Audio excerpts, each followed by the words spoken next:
Welcome back, everyone, to the podcast. John Stanko and Mike Ritz here. Recuperating. We're going to recap the Week 3 games. We're recuperating from a very humbling week in picks for both of us. To say the least. What do you want to start off with, Johnny? That was the mess of Week 3. Let's start off with the most competitive game. Let's start off with Green Bay and Cincinnati. Might have been the game of the week heading into it, and I think it lived up to the hype. The Bengals rolled out early 14-0, and I was confident with my pick. I was like, yes, sounds good. And then the Packers were like going to roll off 30 straight points. And then I was confident with my pick after 30 straight points. Exactly. And then Aaron Rodgers, then the Green Bay offense couldn't muster anything in the fourth quarter. And credit to Andy Dalton, and the Bengals defense really made some big plays. And running game fumbles for the Packers. And the Bengals pull out the 34-30 win. Does this spell trouble for Green Bay, or does this spell good things to come for Cincinnati? I wouldn't say trouble for the Packers. I think I still think the Packers are a very good team. The only thing I would kind of check on was you saw on the sidelines Rodgers and McCarthy kind of getting into it. Mm-hmm. But they after the game they just said that they're just two competitive people, and that's what happens, and everything's fine. Which I honestly believe. I think the Bengals are just good this year. I think I don't think it's spells trouble for the Packers yet. I think the Bengals are a good team. Mm-hmm. I think Andy Dalton's underrated. He was 20 of 28. He threw for 235 yards. Yep. He threw his 2 touchdowns, and that's the type of performance you're gonna get from Andy Dalton each week. But that was the Packers made a crucial. It wasn't a mistake. Going forward on fourth down in the red zone, and Iffy call, you're up, I think, what was it, 30-24 at the time? Yes, I think 30-24, so. Packers are up, and that was the big play. They run the ball on fourth down, and they got a fumble, and the Bengals ran it back for a touchdown, and that was the key play for the Bengals to win. And if you kick a field goal there, yep, it's 9, and then maybe you're in a good shot. Game. But, hindsight's 20/20, but at least for me, I probably would have ended up kicking the field goal if that was me, but... Mike McCarthy is one of those type of coaches where he's going to go for it on fourth down to end the game right there. Yep. And it bit him in the butt this time. But I'm sure he would make the same call 100 times out of 100. Yeah, he's not going to change his philosophy by any means. What was impressive for me is Cincinnati only had 82 rushing yards, and they were still able to get the win. I said a key to the game is that they'd have to have over 100 yards to control the clock, keep it out of Green Bay's hands. But Green Bay made so many mistakes, it wasn't a problem. Yeah, you saw the team scored 64 points combined, and if you told me that the combined scores would be 64, I would say the Packers won by 3 touchdowns. I didn't think the Bengals had it in them to roll off that many points. But it's a good win for the Bengals. It was at home, which is... It makes it that the Bengals were almost supposed to win this game if they lived up to the hype, because the Bengals are supposed to be good this year. We've talked about it each week. Yep. And this was a good. Would you call it a signature win? Because it might be. It's a Packers a good team coming in. Yeah. It's their first legit win. It's their first legit win, but the only reason I'm hesitant is because the Packers didn't play a good game. They played a sloppy game. Rodgers threw 244 yards. Granted, it's pretty good, but it's not Rodgers-like. It's not Rodgers-like. If the Packers played a better game and the Bengals got the win, then yes, it's signature. But the Packers didn't play their A game. They played their C game. It was an average football team, turning the ball over. And that's why I can't say it's a signature win. It's a very nice win. It looks really good because you pulled one out of nowhere and come back after letting up 30 straight points. But I wouldn't call it signature. All right, I guess we got to go to the Giants because it's a mess. It is a big mess. No way in. I wouldn't have been surprised if the Giants just losing this game. Mm-hmm. But it's just the way we lost. 38-0 going into Carolina. Carolina gets their first win of the season. Yep. In convincing fashion, to say the least. We had 18 total yards in the first half. Yeah. I think 15 of 27 plays that we had went for negative yards in the first half. Including 6 sacks in the first 18 plays or something. So granted, the Panthers' D-line is very good. Probably a little underrated going into the game. Yep. Maybe now people will look at it after this game. But that just is no excuse for the type of performance that the Giants had. They did have some bad luck. Wilson did run in for a touchdown. Would have been 7-7. Yeah. It got called back on a penalty. Then a sack from the good Panthers D-line, and then a missed field goal. And then after that was it. Cam went off. Cam had 3 touchdowns, threw for 3 touchdowns, and they took it to us. Did he have a rushing one as well? when he had the Superman? Yeah, he did. He had a rushing one as well, and that was it. The Panthers took it to us, and the Giants are in trouble right now. Yeah, I thought some interesting quotes after the game. Tom Coughlin quoted saying, "Disappointed isn't a strong enough word. I expected more." And then Justin Tuck, a captain, said, "We are a desperate football team right now." And I think he's right. I mean, any team that's 0-3 right now is desperate, but it's the way the Giants have lost. It's not like we're talking about the Redskins, which we're going to get into in a minute. The Giants, to not score a point, first of all, it's not like you're playing in Seattle. Yeah. It's not like you're going up against the Broncos, who they already lost to. Mm-hmm. You're going up against a Panthers team who hasn't won a game in the season, and they're not 38 points better than anybody in the league. No. They aren't. No. And this is, I think this came as a surprise to everybody. Like I said, I wouldn't have been surprised if the Panthers win by a field goal or a touchdown or something like that. But the Giants losing this game the way they did and the way they literally couldn't do anything on offense, because I really don't blame Eli. I really don't blame Eli yet. I think he threw for 119 yards, but I don't know. He didn't get any time at all in the pocket. Hicks hasn't caught a reception. Knicks had one target and 0 receptions. Yeah, I mean, it's the one target though. If he had more targets, I would say what's up with Knicks. But if he's not getting the ball, it could be a million different things. It could be play calling. It could be him not getting the ball. It could be Eli not throwing it to him. Mm-hmm. I would see how Knicks does in the next couple games to kind of see how that is. Yeah. But you're right, Knicks needs to be a factor because it'll open it up for Cruz. It might even open up our run game, which we don't have. What run game? Exactly. So it is a mess for the Giants, and I am scared going into next week, which we will get to. Yep. Just a good stat from the Elias Sports Bureau. Giants have 133 rushing yards through 3 games. That is the 5th lowest since the start of the merger for any team. Ouch. Since 1970. And that's pretty bad. I mean, and the Giants are really struggling. They're an 0-3 team that is, frankly, in my opinion, the most disappointing team in football right now. I think. Yeah, after that loss, yeah. Definitely. I mean, you got the Steelers 0-3, but the Steelers battled against Chicago in the second half, even though the score didn't indicate it. Second half was a competitive game for the most part. To me, it's definitely the Giants. And the Redskins, you knew there were going to be troubles, and you knew that was going to happen. But let's get to the Redskins game now. Tough game against Detroit. Detroit gets the win 27-20. RG3 with a costly fumble, diving forward, said he was giving himself up, but he fumbled the ball. He didn't slide. Granted, he avoided the contact, but still didn't slide. And the Lions get a good win, 27-20, without Reggie Bush. That's key. And it was the Lions' first win in Washington ever in their franchise history. I think it was 21 games. 21 game streak. It was their first win in Washington, and I think the Lions benefited from a touchdown being called back in this game towards the end of the third quarter. That would have put the Redskins up, but a win without Reggie Bush on the road is very good. But I mean, we said it. Mike Shanahan, he's losing another game, and I think people are losing patience with him because the Lions, granted, they're a pretty good team, but that was definitely a winnable game for them. Yep. And with them being 0-3, and now the Cowboys, which we'll get to, are 2-1. You don't want to get too far down the hole this early on in the season. And also, I mean, RG3 for the 3rd straight game throws for over 300 yards, and it's still a loss. I mean, I think that you got to take it as a sign. Don't throw the ball as much. Granted, you're behind, and you have to throw the ball to catch up. But Alfred Morris, again, only 15 carries.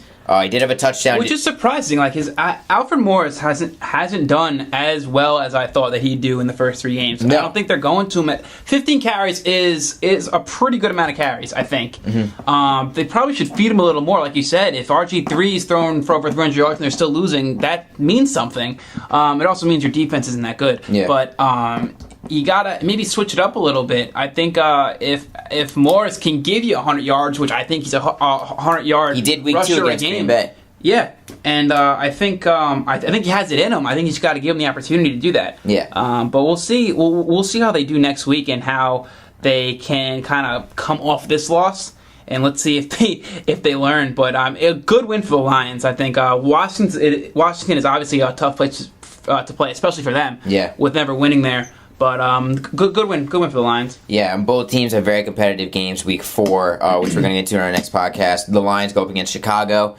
and then Washington's going up against the Raiders, which is it might be a more competitive game than people think.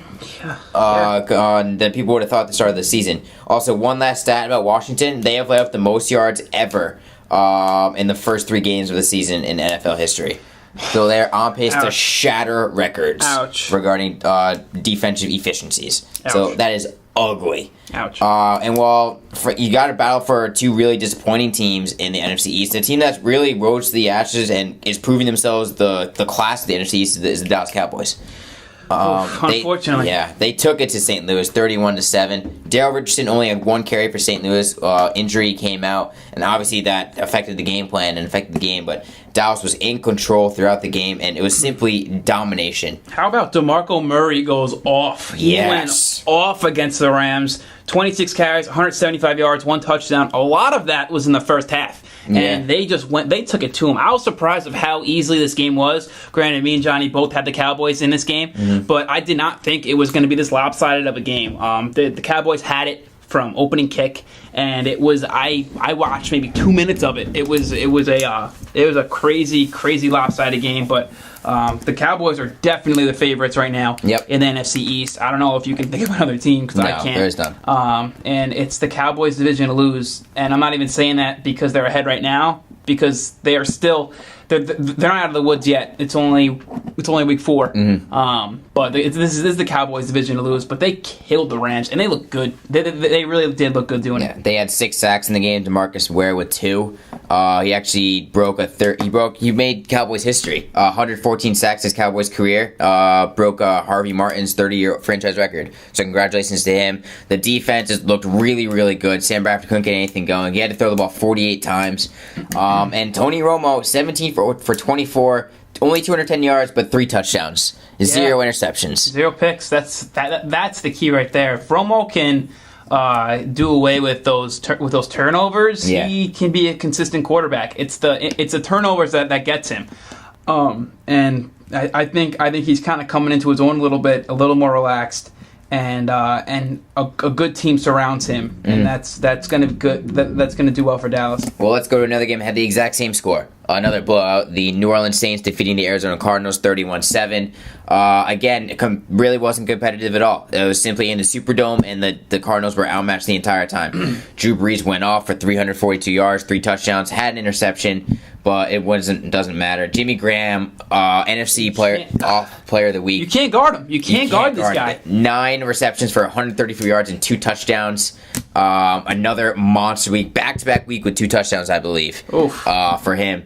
So the Saints, right now, we're going to get to the Falcons-Dolphins game. But right now, the Saints look like the best team in the NFC South. Yeah, the Saints. But this is their first game that they really looked good in. Yes, they escaped. They escaped with a 16-14 win last week, and I think this was the first game that the Saints are finally. They put up the numbers that we expect them to put up, and they look good. Carson Palmer struggled for the Cardinals, 18 of 35, 187 yards, no touchdowns. Fitzgerald did get 5 receptions, but only 64 yards. I just think the Cardinals aren't that good. And the Saints just really took it to him. Yeah, it was really just. There's nothing much to say. It was Saints from the. Cardinals had to lead 7-0. That was it. And then after that, Drew Brees was like, "All right, guys, kick it into high gear. Jimmy Graham, here you go, lob ball, exactly. alley-oops." Yeah, but Johnny mentioned it. We'll go into it now. Atlanta at Miami. A surprise. It's kind of a surprise. You hear this game, and you think, all right, the Falcons are going to take it. It's the Falcons against the Dolphins. When is this ever been a game? But the Dolphins they might be for real, Johnny. They came away with a 27-23 win in Miami against a good Falcons team. This Falcons team's 1-2, but some people will still pick them as a Super Bowl contending team. Yeah. Dolphins took it to them 27-23. Ryan Tannehill, 24 of 35, 236 yards, 2 touchdowns. And they really surprised me. I didn't think they'd come away with the win against Atlanta. How crazy is it that they've been outgained every single game and have still won every game? Man. Also, they were down 10-0 and they came back. They're down 20-10 and then they came back. It's crazy what's happening to them. And as Dolphins owner Stephen Ross says, we've got a damn good football team, and that's the truth. Yeah. The quarterback Ryan Tannehill is maturing. I mean, I don't know if you can say he outplayed Matt Ryan, but he played up to par with Matt Ryan because Matt Ryan didn't have. That's all you got to do. That's all you got to do. I mean, Lamar Miller had 62 yards, and Rodgers running the ball for Atlanta with Steven Jackson had 86. But the fact of the matter is, it was the bend, don't break of the Dolphins' defense that kept Atlanta out of the end zone. And that was really the key. I mean, Julio Jones went off and, again, over 100 yards. But, again, Mike Wallace did nothing for Miami. It's been Brian Hartline. It's been their top receiver consistency throughout the year thus far. And you know what? The Dolphins, good for them, because right now they're easily competitive with the Patriots. I was going to mention that to you. This Dolphins-Patriots game is going to be when it comes up. When it comes up, this Dolphins-Patriots team might be a game of the week. It might be. We'll see what happens. I mean, the Dolphins have a test week 4. We'll go into that later. That's going to be a big test for them week 4. But they're 3-0, and they deserve the respect that they're getting now because they've been impressive. Let's put it this way. The Dolphins 3-0 right now is better than Johnny Stanko's Patriots 3-0. Yes. Which we'll get into right now, actually. They come away with a 23-3 win against the Buccaneers. Not a surprise. The second quarter really did it for the Patriots. They scored 17 straight points. Well, they scored 23 straight points against the Buccaneers. 17 of that was in the second quarter. Tom Brady, 25-36, 225 yards, 2 touchdowns. Just another day at the office for with Brady. the red zone pick, though. Did have a red zone pick. Very un-Brady-like. Very un-Brady-like. I think the bigger storyline here is now they benched Josh Freeman after this game. Yes. He went 19 of 41. This is so bad. 236 yards, no touchdowns. Doug Martin, 20 carries, which is a lot of carries, only 88 yards. Yeah. They benched Josh Freeman for their upcoming game. Mm-hmm. They put their rookie in. Definitely making some headlines because I think that locker room's a mess right now. Yeah. With that, people are questioning head coach Greg Schiano's decision-making. It's just a mess. But anyway, the Patriots come away with 23-3 win. They are also 3-0 along with the Dolphins in the AFC East. I'm going to agree with you, though. Dolphins 3-0 is better than the Patriots, but the Patriots made massive improvements this week. Big-time improvement, just like the Saints did. Yes. The Patriots, they needed a game like this just to show people that they could still win games like that. Kendall Tompkins had 2 touchdowns, the undrafted rookie. Aaron Dobson had 7 receptions, didn't drop the ball.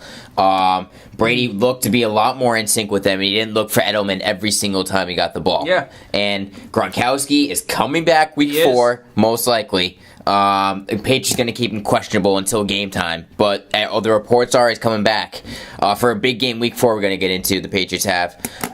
It's going to be really good, and you know what? This is the game I think Patriots fans needed for confidence sake. And I think that Brady needed for his confidence with his offense, because Tampa Bay doesn't have that slouch of a defense because they held New Orleans in check. They did. And the Patriots were able to get 23 straight points off them and win 23-3. So good win for the Patriots. Them and the Dolphins. You're right. When that game comes up, whenever that game is, it's going to be a highlight game if both teams are playing at the level they played week 3. Absolutely. We're going to another surprise team in the NFL, the Tennessee Titans. Steal a win from the San Diego Chargers, which have been a surprise team as well. Mm-hmm. The Titans score, and at the very end, they just edged the Chargers on Jake Locker. Yeah. What happened? What is happening to him? Locker. What is happening to Jake Locker? The huge touchdown in the fourth quarter to put the Titans ahead as they win 20-17. Rivers, he did what he needed to do. Probably should have thrown for a little more yards, but 20 of 24, so he's efficient. 184 yards and a touchdown. Yep. But Jake Locker, 23 of 37, 299 yards, a touchdown. Who is this guy? And then five running attempts for 68 yards and a touchdown as well. Man. Who had him on fantasy? Because if you had him playing, you deserve a Medal of Honor. No way did anybody have him playing. Dear Lord. I mean, San Diego has the worst passing defense in the league, and even Jake Locker exposed them. That's bad. I mean, Chris Johnson had 90 yards. Nate Washington had 131 yards receiving and 10 targets. He had 8 receptions. It was like a really competitive game. I don't think many markets got to see. No. I know here at Iona, you couldn't see the game unless you were watching it DirecTV on the computer or something. You already know. But it was really, really competitive. And you know what? Credit to Tennessee. But I mean, credit to San Diego as well, because I don't think they really kicked themselves in the foot this time. It wasn't like they blew this one. I think Tennessee took this one. I think that's definitely right, because the Chargers had definitely have a tendency to throw away games. This was not one of them. I think Tennessee just really kind of just gave it to them a little bit in the fourth quarter. And credit Jake Locker. Who is this guy? Where did he come from? I know. Who are you? That's a huge win for Tennessee. You don't know what you're going to get out of Tennessee. I never would have thought the Chargers losing this game. No. Going into the week, and that's a huge win. Granted, the Chargers were up majority of this game, but 10 unanswered points by the Titans in the fourth quarter. Give them a 2-1 surprising record. You gotta do what you gotta do. But let's talk about a team that, let's just say their home opener did not go as expected. The Cleveland Browns, with no running back. And granted, the legendary backup quarterback of Brian Hoyer, former backup to the legendary Tom Brady, defeated Minnesota in their home opener 31-27. A huge win for Cleveland. To really just, I mean, everyone was trashing them for trading Trent Richardson, and then they come out and with this, granted, Minnesota's not that great of a team, but still to go on the road after a big trade, giving up your big star, and to have your backup quarterback throw 3 touchdowns, big win for Cleveland, and huge loss for Minnesota. How about your boy Hoyer? He throws for 321 yards, which definitely should be, and 3 TDs. But I never would have thought that they would give him 54 passes. Yep. A backup quarterback in his first game, he throws 30 of 54. 54 attempts, that's crazy. But still, it's nuts. Over 300 yards, throwing 3 touchdowns. He did have 3 interceptions. He did have 3 picks. That. He did have 3 picks, but it is the Browns.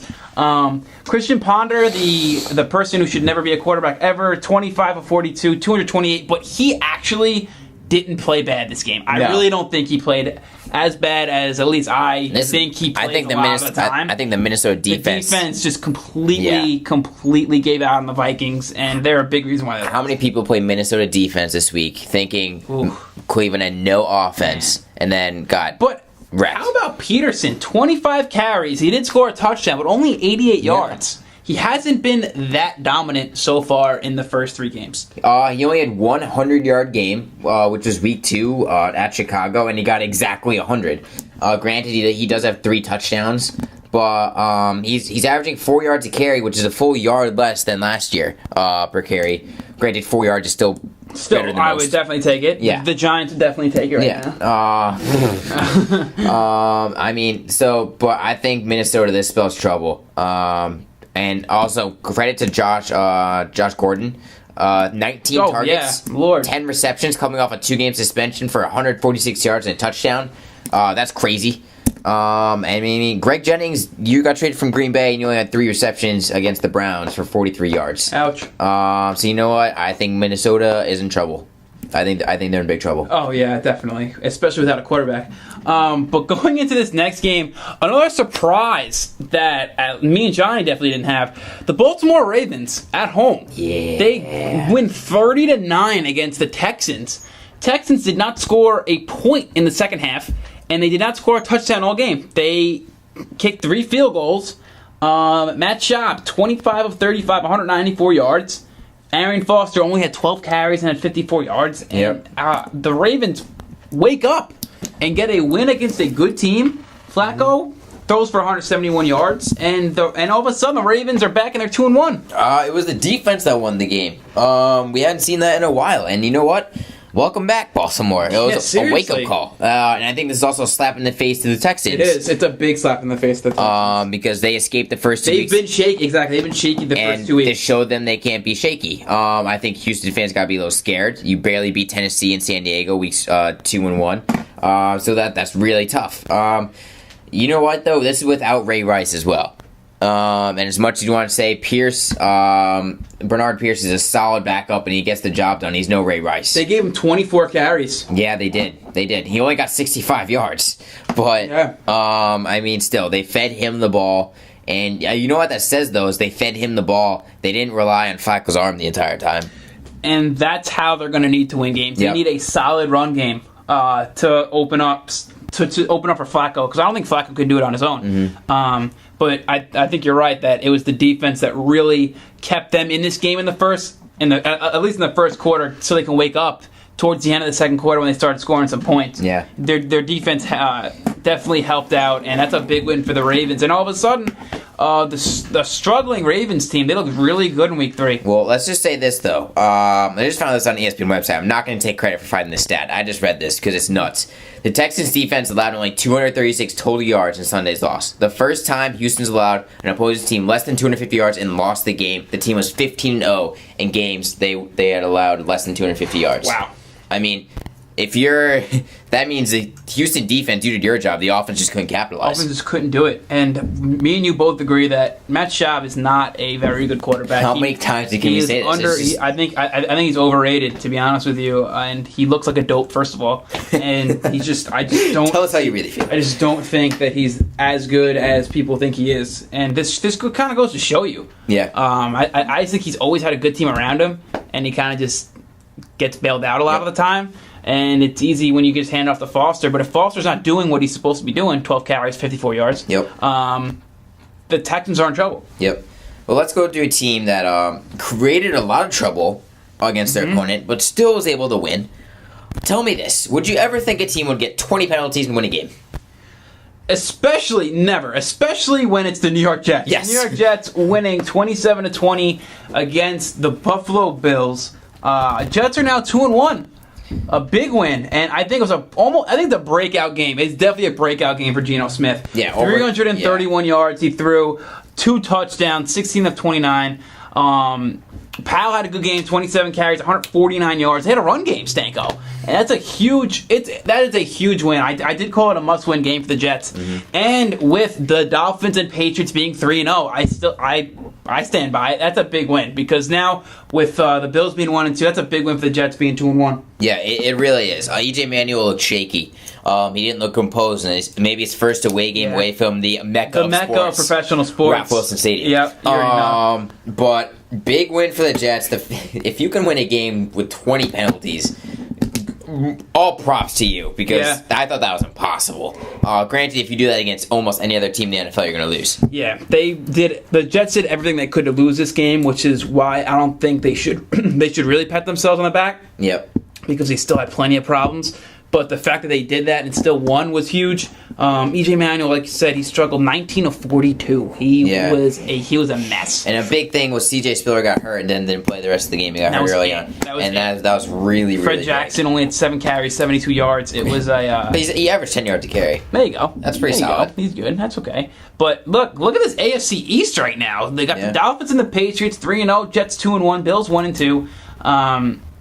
It's a better division than I thought it was going to be. Yeah, I agree. But let's go to a division that I think also really stepped up. You had Tennessee winning, you had Houston stepping down, and then you got the Colts. Whew. What a win going into Candlestick. And really, especially in the fourth quarter, just taking it to San Francisco. The Colts with a 27-7 win to improve to 2-1. Trent Richardson's first carry as a Colt. Here's a 1-yard run for a touchdown. Welcome to the team. But Ahmad Bradshaw rushes for almost 100 yards. The competition must have got to him. He had 95 yards on 19 carries and a touchdown. I miss you, Bradshaw. That's note all Giants fans are saying. But really, and Colin Kaepernick got his first home loss as a starter at Candlestick. Yeah, and... I mean, it's... And your fantasy team is sad as well. It is. It's sad. I mean, granted, I pulled off a major win this week with Kaepernick only giving me 4 points. But Kaepernick only had about 8 attempts in the first half, which I don't care what happens. He can't put up any stats with only 8 attempts. So I don't know if it's Harbaugh. I don't know if that's just the way things should be for the Niners. But if you're only putting up 7 points and Kaepernick only has 8 attempts in the first half, that's a huge problem. Yep. Frank Gore, 11 carries, 82 yards. The offense was just a mess. And the Colts defense, I think, surprised a lot of people on the road. Andrew Luck, he didn't even have that great of a game. No. 17 of 26, 159 yards, no touchdowns. That bootleg run, though. He did have a huge run. You're right. You are right. But I think this is a surprise to many, including me and Johnny. We could definitely say we didn't see a 20-point Colts win on the road, and you called it. This Trent Richardson trade might bode very well for the Colts. Very well for the Colts. Just some stats about how bad San Francisco's defense has been the past 2 games, or how bad San Francisco's played in general. The past 2 games against Seattle and the Colts, San Francisco has been outscored 56-10. They've allowed 42 first downs, only 26 for themselves. Lord. They have 7 turnovers. They have only forced 1. And opponents have scored on 6 of 10 of their red zone trips have been for touchdowns. That is deadly. You're not going to win games with any stats like that. San Francisco's got turned around, and they have a short week this week. They take on St. Louis tonight. Which we are going to get to on our next podcast. But, I mean, should we even talk about this Seahawks-Jaguars game? The Jaguars went into Seattle. Seattle won 45-17 because it's Seattle, and they won because they were playing the Jaguars. Yep. What else are you going to say, really? You had Marshawn Lynch. Even Marshawn Lynch, he only had 70 yards, 69 yards, which was surprisingly low, which I thought for me. Well, I mean, backups came in the second half. But Russell Wilson did throw for 4 touchdowns. And other than that, the Seahawks killed the Jaguars, which everyone Jaguars, saw we'll start talking about you when you maybe get within 15 points of a team. Lord. If we can do that. Oof. I mean, but they did score their first touchdown, so congratulations, Jaguars. They did. They did score more points in Seattle than the Niners did. Yes, they did. But let's get to we got the Sunday night game.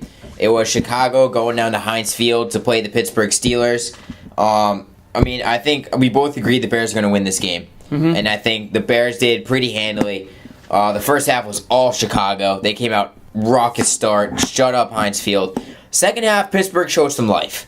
I'm not saying a lot of life. I'm just saying they had some resemblance of an offense. At least they show that they can actually put points on the board. Ben Roethlisberger had 406 yards passing. Which you need to see. But I also think he puts up 406 yards. You still lose the game by 17 points. Yes. But, I mean, Antonio Brown had a huge game. He had almost 200 yards receiving. He had 9 receptions, 196 yards for 2 touchdowns. Mm-hmm. But that was not enough.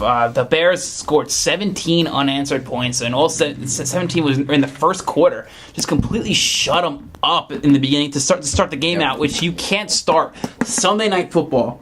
Everyone's watching, and you get 17 points scored on you in the first quarter. That can't happen. Exactly. When you have 5 turnovers like the Steelers had, you're not going to win a game. No.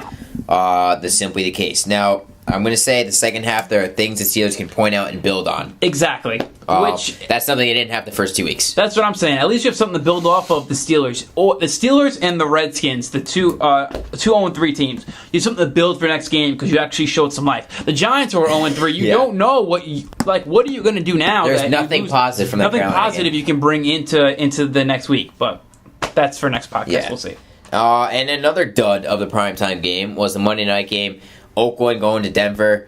We knew Denver was going to win it. It was whether they would cover the spread. And unfortunately the Broncos did cover the spread. So that's one of the things that Peyton Manning was himself. He had 3 touchdowns in the first half, 12 touchdowns, 0 interceptions. The first 3 weeks, breaking Tom Brady's record for most touchdowns in the first 3 weeks. Tom Brady had 11.